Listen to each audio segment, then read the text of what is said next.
I started an MSP all the way back in 2004, and along that journey, I joined a peer group, and then fast forward 21 years, ended up exiting that MSP and ended up taking up a role with Evergreen. One of the things that stood out to me about Evergreen was being in peer groups for so long. I had journeyed with other MSPs and seen them exit their businesses through a whole range of different transactions. And one of the things that reminded me of why it was so important about your business, your identity, your legacy, is when I spoke to those MSPs, they all raved about their experience when they transitioned with Evergreen. A lot of other MSPs that had different exits weren't as happy and definitely weren't as satisfied.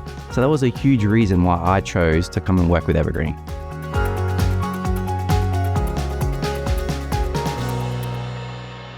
I see the MSP industry in general as incredibly upbeat because there's so much change and opportunity, but it's also a challenge. MSPs have to be able to adapt.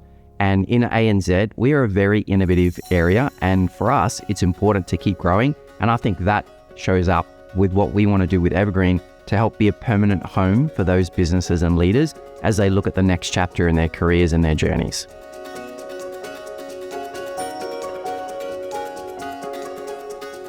If an MSP was talking to me about the areas they should focus on, I would always say begin with the end in mind. Where do you want to end up with your MSP? And maybe that's not on the horizon in the next few years, but later you have to be thinking about what does this mean for my history, for my impact, for my legacy, for my family. And so I encourage everyone, start now. Start thinking about where you want to end up, because you don't know what's going to happen tomorrow, and we are only ever promised today. So I think for MSPs, you have to start beginning to think about the future and what that looks like for your business.